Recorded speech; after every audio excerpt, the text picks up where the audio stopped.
مغربی تہذیب کا مسئلہ، الرسالہ، دسمبر 2012۔ اعوذ باللہ من الشیطان الرجیم، بسم اللہ الرحمن الرحیم۔ امت مسلمہ کی تاریخ میں بہت سے ایسے مسئلے پیش آئے جن کو فتنہ کہا جاتا ہے، مثلاً باطنیت کا فتنہ، وحدت وجود کا فتنہ، انکار حدیث کا فتنہ، قادیانیت کا فتنہ وغیرہ۔ تاریخ بتاتی ہے کہ جب بھی ماضی میں اس قسم کا کوئی فتنہ پیدا ہوا تو بہت سے علماء اٹھے جنہوں نے قرآن اور سنت کی روشنی میں اس کا بھرپور رد کیا۔ اس کے بعد یہ ہوا کہ بہت سے مسلمان جو ان فتنوں سے متاثر ہوئے تھے انہوں نے ان سے توبہ کی اور وہ امت مسلمہ کی مین اسٹریم میں شامل ہو گئے۔ تاریخ مزید بتاتی ہے کہ ان موقعوں پر ایسا نہیں ہوا کہ ایک فتنہ دوبارہ ایک نئے فتنے کی شکل اختیار کر لے، یعنی جو لوگ ان فتنوں سے ذہنی طور پر متاثر ہوئے تھے انہوں نے اپنی اصلاح کر لی اور ارباب فتنہ سے الگ ہو کر وہ اسلامی زندگی گزارنے لگے۔ موجودہ زمانے میں بھی اسی قسم کا ایک فتنہ پیش آیا۔ یہ مغربی تہذیب کا فتنہ تھا۔ یہ فتنہ ابتدائی طور پر یورپ کی نشاط ثانیہ رینائسنس کے بعد شروع ہوا اور 20ویں صدی عیسوی میں اپنے عروج پر پہنچ گیا۔ اس وقت بہت سے عرب اور غیر عرب مصلحین پیدا ہوئے جنہوں نے مغربی تہذیب کے خلاف زبان و قلم کے ذریعے جہاد شروع کیا۔ یہ جہاد بظاہر کامیاب رہا۔ بہت سے مسلمان نوجوان جو مغربی تہذیب سے متاثر ہوئے تھے وہ اس سے تائب ہو گئے۔ اس کامیابی کا عمومی طور پر اعتراف کیا گیا، حتیٰ کہ ان مصلحین میں سے کئی افراد ایسے تھے جن کو بڑے بڑے القاب دیے گئے، مثلاً مفکر اسلام، معمار ملت، عہد ساز شخصیت، مجدد دورہ وغیرہ۔ مگر واقعات بتاتے ہیں کہ قدیم فتنوں کے مقابلے میں جدید فتنے کا معاملہ اپنے حقیقی نتیجے رزلٹ کے لحاظ سے بالکل مختلف ثابت ہوا، یعنی بظاہر نظری سطح پر خاتمے کے نتیجے کے اعتبار سے دوبارہ مزید اضافے کے ساتھ زندہ ہو گیا۔ ان مصلحین نے مسلمانوں کی جدید نسلوں کو یہ باور کرایا تھا کہ مغربی تہذیب زہریلے پھل کا ایک درخت ہے، جدید تہذیب ایک مسلم دشمن تہذیب ہے۔ مغربی تہذیب کے تحت پیدا شدہ تعلیمی ادارے قتل گاہ کی حیثیت رکھتے ہیں۔ مسلمانوں کا تعلق مغربی تہذیب سے بائیکاٹ کا ہونا چاہیے، نہ کہ اس سے تعاون کا۔ ابتدائی طور پر مسلمان نوجوانوں پر بظاہر ان باتوں کا اثر ہوا۔ مسلم نوجوان مغربی تہذیب کے علم برداروں سے لڑنے کے لیے کھڑے ہو گئے۔ انہوں نے مغربی تہذیب کے تحت قائم شدہ تعلیمی اداروں کو چھوڑ دیا، انہوں نے مغربی اداروں میں جاب لینے سے انکار کر دیا وغیرہ۔ مگر بعد کو آسمان نے یہ منظر دیکھا کہ انہی مسلم نوجوانوں نے بڑے پیمانے پر یو ٹرن لیا۔ انہوں نے اور ان کی اولاد نے مغربی تہذیب کے تحت قائم شدہ اداروں میں ڈگریاں حاصل کی۔ وہ مغربی تہذیب کے اداروں کے کارکن بن گئے۔ وہ بہت بڑی تعداد میں مسلم ملکوں میں ہجرت کر کے مغربی ملکوں میں پہنچ گئے اور وہاں سیٹل ہونے پر فخر کرنے لگے۔ قدیم فتنوں اور جدید تہذیب کے فتنے میں نتیجہ رزلٹ کے اعتبار سے یہ فرق کیوں ہے؟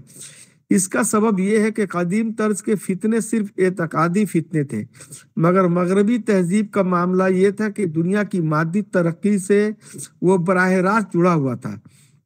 مغربی تہذیب کے علمبرداروں نے جو نئی دنیا بنائی وہ مادی اعتبار سے ایک نہایت شاندار دنیا تھی۔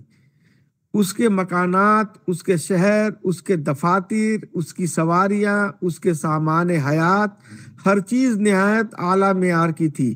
اسی حقیقت کو موجودہ زمانے کے ایک مسلم شاعر نے طنزیہ انداز میں اس طرح بیان کیا تھا: ہم مشرق کے مسکینوں کا دل مغرب میں جا اٹکا ہے، ہم مشرق کے مسکینوں کا دل مغرب میں جا اٹکا ہے، وہاں کنسٹر سب بلوری ہیں، یہاں ایک پرانا مٹکا ہے۔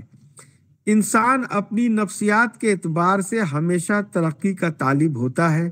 وہ اپنے لیے اور اپنی اولاد کے لیے زیادہ ترقی یافتہ مستقبل دیکھنا چاہتا ہے۔ مغربی تہذیب میں یہ پہلو نہایت اعلیٰ درجے میں موجود تھا۔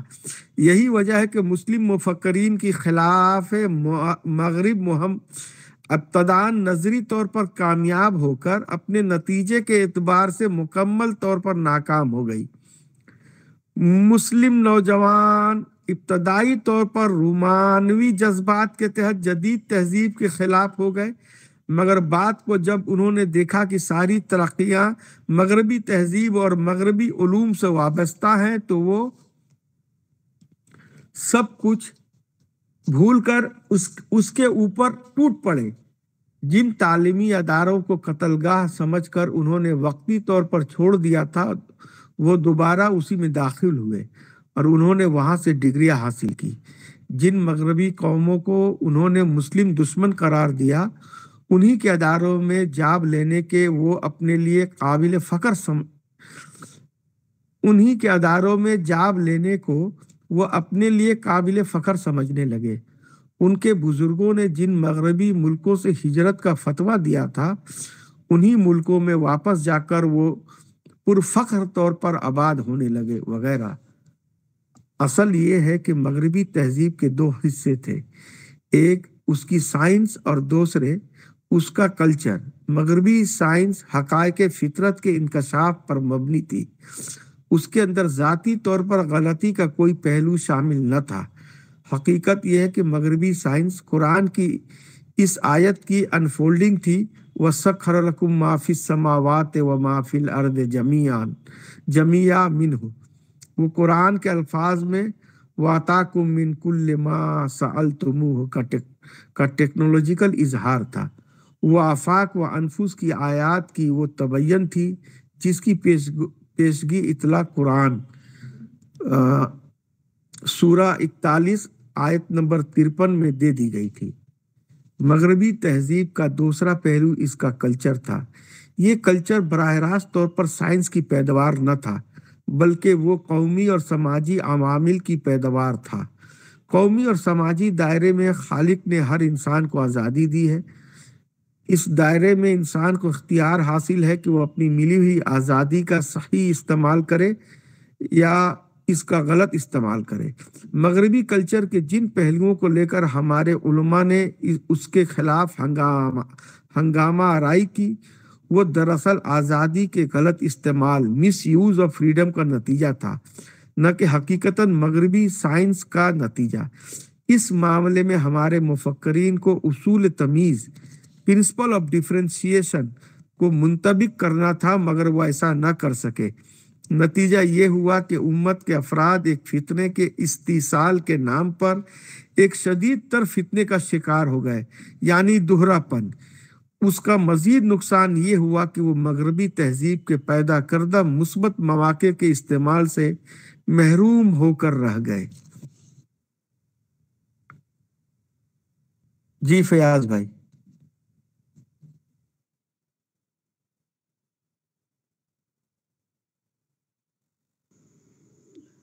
صاحب اس پر کچھ آپ اپنے ریفلیکشن ڈالیے۔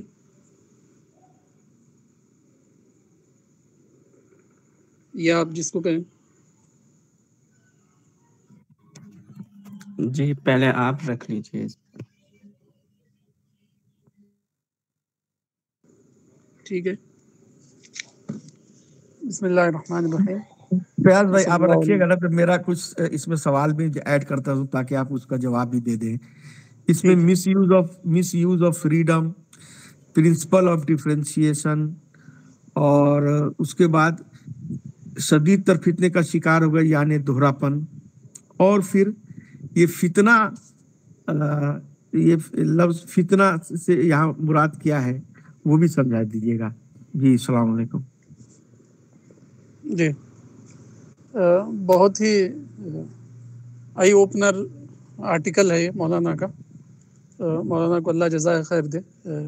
اللہ تعالیٰ نے ان کو جو ہے گریٹ کلیئرٹی دی تھی، ہر بات میں جو ہے مولانا کو کلیئرٹی حاصل تھی۔ آرٹ آف ڈفرینسیشن سے اللہ نے مولانا کو جو ہے نا بہراور کیا تھا بھرپور طور پر. تو کوئی بھی ایسا مسئلہ جس میں لوگ کنفیوژن کا شکار تھے، اللہ تعالیٰ نے جو ہے مولانا کو توفیق دیا ہے کہ وہ فرق کر سکیں کون سا حصہ اس میں انوانٹیڈ ہے اور کون سا حصہ جو ہے انوانٹیڈ نہیں ہے. یہ مولانا کی بڑی خوبی ہے. یہ ایک ہی مسئلے میں نہیں، ایسے بہت سارے مسائل میں، جیسے ماڈرن ایجوکیشن کا مسئلہ تھا، عورتوں کی فریڈم کا مسئلہ تھا، ایسے بہت ساری باتیں ہیں جس میں مولانا کو اللہ تعالیٰ نے جو ہے کلیئرٹی دیا تھا. اس سے پہلے ہم نے پڑھا تھا عقل کا مسئلہ، تو مولانا نے اس میں جو ہے ایک بہت ہی مائنڈ باگلنگ جو ہے نا اسٹیٹمنٹ دیا. عقل الگ ہے، عقل پرستی الگ ہے. اس سے پہلے ہم نے پڑھا تھا کہ لوگ جو ہے یہ فرق کرنے میں ناکام رہے کہ عقل تو خدا کا ایک گریٹ عطیہ تھا اور عقل پرستی ایک مس یوز تھا عقل کا. تو اس طرح مولانا نے جو ہے اس عقل کے معاملے میں جو ہے ایک ڈسیسیو اسٹیٹمنٹ دیا. ایک عقل الگ ہے اور عقل پرستی الگ ہے. عقل سے دشمنی ٹھیک نہیں ہے، عقل پرستی کو ایکسپوز کرنا وہ تو مناسب بات ہے، لیکن عقل کے خلاف بولنا یہ مناسب بات نہیں ہے. تو مولانا کا یہ بہت ہی گریٹ ڈیسیشن تھا اس کیس میں. اسی طرح یہاں بھی مولانا کہہ رہے ہیں کہ جب مغربی تہذیب کا عروج ہوا، کلونیل ایج آیا، ایج آف انڈسٹری آیا، یعنی پہلے یہ ہوتا تھا کہ انسان جو ہے صنعتی دور میں دستی صنعت کی دور میں جیتا تھا. دستی صنعت کا مطلب ہاتھ سے کچھ بنا لیا انسان، مطلب کچھ شوز بنا لیا ہاتھ سے، کوئی کتاب لکھ لی، جو بھی ہوتا تھا مینول ہوتا تھا اور دستی پروڈکشن ہوتا تھا، دستکاری والا. تو اس لیے جو ہے دنیا بہت ہی سلو چل رہی تھی. اچانک جو ہے اللہ تعالیٰ کی توفیق سے انسان نے جو ہے انڈسٹریل ایج میں انٹری کی، اور اب جو ہے ماس پروڈکشن ہونے لگا دنیا میں. ماس پروڈکشن کے نتیجے میں جو ہے لوگوں کو جو ہے ماس لیول پر پروویژن ملنے لگے، یعنی دولت اور مارکیٹ اور دنیا کی آسائشیں، ترقیاں، ہزاروں ایسی چیزیں جو پرانے زمانے میں بادشاہ بھی تصور نہیں کر سکتے تھے، ایک کامنر کو ملنے لگے انڈسٹریل ایج کی وجہ سے. تو اس کے نتیجے میں جو ہے ایک دوسری بات ہوئی مسلمانوں میں. وہ بات یہ تھی کہ صنعتی دور، دستی صنعت کے دور میں مسلمان ڈومیننٹ تھے بر اعظم ایشیا، افریقہ اور یورپ کے ایک بہت بڑے حصے پر. لیکن جو ہے جو ہی انڈسٹریل صنعت کا دور آیا، انڈسٹریل پروڈکشن کا دور آیا، مسلمان اس میں جو ہے سیکنڈ رو میں چلے گئے، یعنی صرف ایک کنزیومر بن کے رہ گئے، وہ دنیا کو دینے والے نہ بن سکے. تو اس کے نتیجے میں مسلمانوں میں جو ہے بہت زیادہ ایجیٹیشن اور نگیٹیوٹی پیدا ہوئی. اس نگیٹیوٹی کے تحت جو ہے انہوں نے جو ہے ویسٹرن سویلائزیشن اور ویسٹرن کلچر میں ڈفرینشیٹ نہ کر سکے ہو. یعنی دو چیزیں وہاں تھی، ایک ویسٹرن سویلائزیشن جو سائنٹیفک بیسس پر کھڑی ہوئی تھی، یعنی انڈسٹریل ایج آیا ہوا تھا، سائنٹیفک سوچ آئی ہوئی تھی، اوپننیس آیا ہوا تھا، اور فریڈم آف ایکسپریشن آئی ہوئی تھی. ایسی ہزاروں چیزیں ویسٹ میں جو ہے پازیٹیو تھی، جو اسلام کو سپورٹ کر رہی تھی. اور کچھ چیزیں جو ہے ان کا کلچرل پارٹ تھی یورپ کا، یعنی وہ سائنٹیفک ایج سے پہلے بھی وہاں پر جو ہر قوم کے اندر کچھ نہ کچھ باتیں ہوتی ہے جو اسلامک پوائنٹ آف ویو سے آپ دیکھیں گے تو ہو سکتا وہ ان اسلامک ہو یا نامناسب ہو. ایسا ہر اس میں ہی ہوتی ہے، ویسٹرن کلچر میں ہی نہیں، ہر کلچر میں، ہمارے انڈین کلچر میں ہو سکتی ہے، عربک کلچر میں ہو سکتی ہے. اسی طرح جو ہے نا فار ایسٹ کے جو کنٹریز ہیں، تائیوان، جاپان، چائنا، کوریا وغیرہ، وہاں بھی کسی بھی تہذیب میں جو ہے انوانٹیڈ ان اسلامک چیزیں ہو سکتی ہے. اسی طرح مغربی تہذیب میں بھی تھی. تو چونکہ مسلمان جو ہے کالونیل پریشر میں تھے، کالونیل پاور کے، تو اس کے اگینسٹ میں جو ہے انہوں نے کس کی مخالفت کریں کس کی مخالفت نہ کریں یہ ڈفرینشیٹ نہیں کر پائے. پھر ہمارے درمیان جو ہے ایسے اسلامک اسکالرس بھی اٹھے، تھنکرس بھی اٹھے، جنہوں نے جو ہے عین اس سوچ کو اسلامائز کر دیا، اسلامائز کر کے یہ کہا کہ جو ہے یہ ماڈرن جو ہے ایجوکیشنل انسٹیٹیوشن جو ہے سلاٹر ہاؤس ہے، قتل گاہیں ہیں، یہاں بچوں کو پڑھنے کے لیے نہیں بھیجنا چاہیے۔ آپ دیکھیے جو ہے نا، مثلاً جو ہے راجا رام موہن رائے کلکتہ یا بنگال میں کہیں پیدا ہوئے تھے، سر سید سے 100 سال پہلے، جبکہ ابھی یہاں پر مغل راج تھا۔ تو انگریزوں نے جو ہے ہندوؤں کو خوش کرنے کے لیے کہا کہ ہم کلکتہ میں ایک سنسکرت یونیورسٹی یہ بنانا چاہتے ہیں۔ جب راجا رام موہن رائے کو جب یہ پتہ چلا تو انہوں نے کہا کہ ہم کو سنسکرت یونیورسٹی کی ضرورت نہیں ہے، ہم کو جو ہے فزیکل سائنسز کی ضرورت ہے، فزیکل سائنس کی انسٹیٹیوشنز کی ضرورت ہے، ہمیں science, technology, maths, English language, اس طرح کی انسٹیٹیوشن کی ضرورت ہے، سنسکرت پڑھ کے ہم کیا کریں گے۔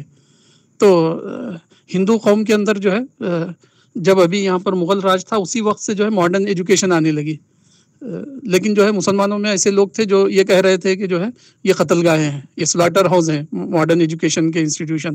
تو اس کی وجہ سے مسلمان جو ہے جدید علوم کو یا ماڈرن ایجوکیشن کو جو ہے اپنے پریوار کے لیے، اپنے فیملیوں میں نہیں لا سکے، اس کی وجہ سے بہت پیچھے ہو گئے۔ انہوں نے جو ہے گویا کہ فتنے میں جو ہے وانٹیڈ پارٹ اور انوانٹیڈ پارٹ کو جو ہے نا ڈسٹنگوش نہیں کیا، ایلیمینیٹ نہیں کیا، اصول تمیز نہیں آئی ان کے اندر۔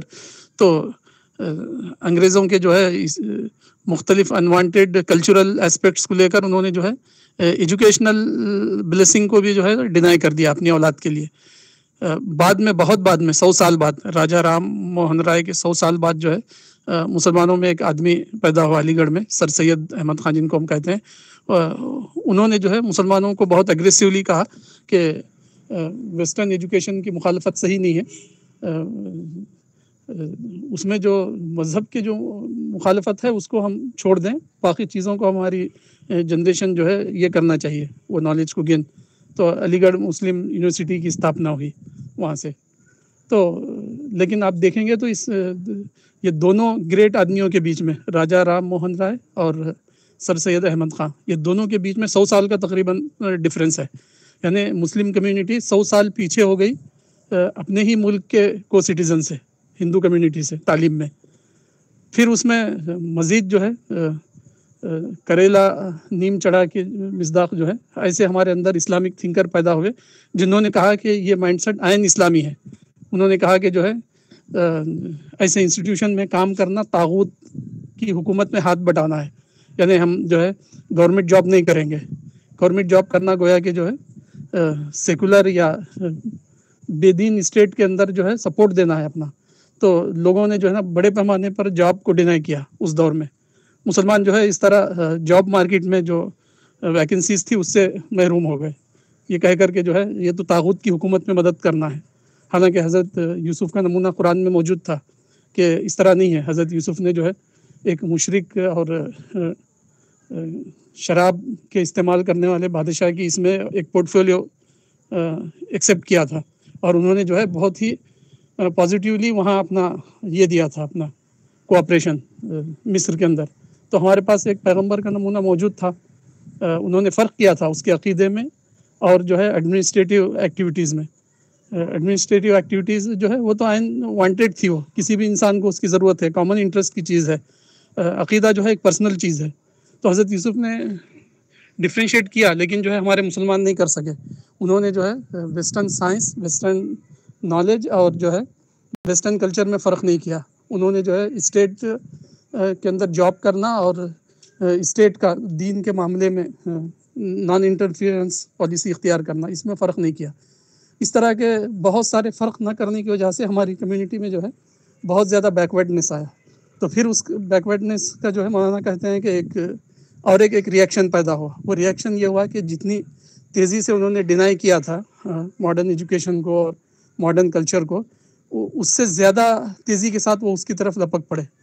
یعنی جس کسی آدمی کو موقع ملتا ہے وہ یو ایس اے اور کینیڈا اور جو ہے نا یو کے اور ویسٹرن کنٹریز کو مائگریٹ ہونا چاہتا ہے۔ بڑے پیمانے پر ہمارے ملک کے اندر جو ہے مسلمان اور ہندوز، بلکہ جو ہے ہمارے پڑوسی ملکوں کے بھی جو ہے سارے انٹلیکچوئل مائگریٹ ہوتے ہیں انہی کنٹریز کو۔ جس کو عام طور پر جو ہے برین ڈرین کہتے ہیں. برین ڈرین یعنی ذہین لوگوں کا جو ہے ملک سے باہر چلا جانا، بہ کر کسی دوسری کنٹری میں جو ہے اپنی صلاحیتوں کو پیش کرنا، یہ بڑے پیمانے پر ہوا. تو مولانا کہتے ہیں کہ ایسا کیوں ہوا، جبکہ اس سے پہلے بہت سارے فتنے پیدا ہوئے، خدریہ، جہمیہ، معتزلہ، قادیانیہ، اسی طرح مسلمہ کذاب، ایسے بہت سارے فتنے پیدا ہوئے. ہر فتنے کو علماء نے سکسیزفلی ہینڈل کر لیا، لیکن مغربی تہذیب کے فتنے کو ہینڈل نہیں کر سکے ہو. تو اس کا ریزن کیا ہے؟ تو مولانا کہتے ہیں کہ اس کا ریزن یہ ہے، انہوں نے جو ہے پازیٹیو ایسپیکٹس اور انوانٹیڈ ایسپیکٹس دونوں میں ڈفرینشیٹ نہیں کر پائے ہو. نہ کرنے کی وجہ سے دونوں کو ایک لخت ہی انہوں نے ڈینائی کر دیا، جن کی پیشن گوئی قرآن میں دی گئی تھی، سنریہم آیاتنا فی الآفاق وفی انفسہم. ہم جو ہے آفاق و انفس کا علم جو ہے یہ کریں گے، ریوائیو کریں گے زمین پر. اسی طرح جو ہے قرآن میں کہا گیا تھا کہ جو ہے وَيَخْلُقُ مَا لَا تَعْلَمُونَ، ایسی ایسی سواریاں اور ایسی ایسی نئی نئی ایجادات لائیں گے جس کو آج تم نہیں جانتے ہو. یہ بتایا گیا تھا. اور بھی بہت ساری حدیثوں میں بہت ساری باتیں بتائی گئی تھی کہ فیوچر میں جو ہے نیچرل سائنسز بہت ہی زیادہ ڈیولپ ہونے والی ہے. تو مسلمان جو ہے ان باتوں کو نہ سمجھنے کی وجہ سے نیچرل سائنسز اور کلچرل ایسپیکٹس دونوں کو ایک ساتھ انہوں نے ڈینائی کیا، اور پھر دونوں کی طرف وہ جو ہے بھوکے شیروں کی طرح لپک پڑے. پھر آج آپ دیکھیے جو بھی ایک ماڈرن فیملی ہے، ایجوکیٹڈ اور خوشحال فیملی ہے، ان کے گھروں کی بناوٹ اور وغیرہ وغیرہ تو جو ہے ویسٹرن اس پر ہے ہی، ساتھ ہی ساتھ وہ کلچرل ایسپیکٹ میں بھی انہی کے فالوور ہیں. جس کو پہلے وہ انوانٹیڈ چیز سمجھتے تھے، آج اسی کو بڑے بھوکے انسانوں کی طرح لپک کے اپناتے ہیں. تو اگر علماء جو ہے یہ دو باتوں میں فرق کرتے اور اپنی کمیونٹی کو جو ہے مس گائڈ کرنے سے وہ بچ پاتے، تو یہ نقصان ہم کو دیکھنے نہیں ملتا. اس فتنے کا ازالہ جو ہے بہت سکسیزفلی ہو جاتا، چونکہ آرٹ آف ڈفرینسیشن نہیں تھی، اصول تمیز نہیں تھا دو باتوں کے بیچ میں، جیسے عقل کے معاملے میں انہوں نے کیا تھا، عقل پرستی اور عقل کا پازیٹیو استعمال. اس میں جس طرح وہ فرق نہ کر کے مسلمانوں کے اندر بے عقلی کو گویا کہ بڑھاوا دینے کی انہوں نے انوانٹیڈ کوشش کی. یہ بھی مسئلہ ایسے ہی ہوا. اور آج ہم دیکھتے ہیں کہ جو ہے مسلمان جو ہے ایک بیکورڈ کمیونٹی ہے ہر لحاظ سے. ان کے محلے، ان کے کاروبار، ان کے انسٹیٹیوشنز، ان کی شادیاں، ان کے ملی ادارے، ہر چیز میں آپ بیکورڈنس دیکھ سکتے ہیں. وہ بیکورڈنس کا ریزن یہی ہے کہ علماء نے جو ہے مغربی تہذیب، ویسٹرن سویلائزیشن اور ویسٹرن کلچر میں جو ہے ڈفرینشیٹ نہ کر پائے، اور مس گائڈ ہو گئے علماء خود، اور اپنی کمیونٹی کو انہوں نے مس گائڈ کیا. تو اللہ تعالیٰ کا مولانا کہتے ہیں کہ اللہ تعالیٰ نے جو ہے اس طرح نہیں کیا ہے، مسلمانوں کو ترقی سے اور نیچرل سائنسز سے منع نہیں کیا، بلکہ وہ تو خدا کی معرفت کا ذریعہ ہے. خدا کے دین کو پھیلانے کے لیے جو ہے وہ نیو ریسورسز ہیں، نیو ذرائع ہیں، modern communication, modern transport, modern data, modern economy, modern institutions, یہ سب خدا کے دین کے لیے سپورٹیو ہیں، نہ کہ جو ہے خدا کے دین کے انیمی. تو اس میں ہمیں فرق کرنا چاہیے، اور نئے سرے سے مسلمانوں کے اندر ایمان اور یقین کی ایک نئی لہر اور نئی شروعات ہم کر سکتے ہیں مولانا کی اس آرٹیکل کی روشنی میں. جی السلام علیکم.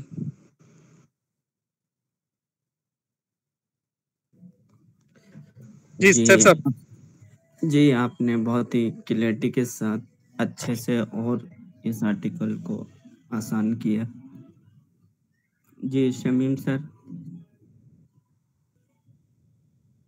جی وہ صاحب بھائی، یہ آرٹیکل تو میں نے وہ جو میرا اصل میں کتابی میلہ لگا ہوا ہے اور بہت زیادہ میں ٹائم مجھے نہیں ملا تھا، تو میں نے سوال ہی کی شکل میں فیاض بھائی سے اپنا وہ سننا ہی چاہتا تھا اور ان سے ہی سمجھنا چاہتا تھا اس کو.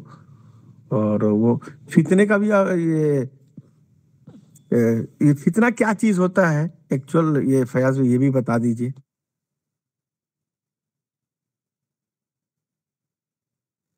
شمیم بھائی کوشچن آنسر آخر میں لیتے ہیں، پہلے آپ کے اور سیف صاحب کے یہ سن لیتے ہیں، اس پر تاثرات یا لرننگ وغیرہ آخر میں ہم کوشچن آنسر بھی لے لیں گے.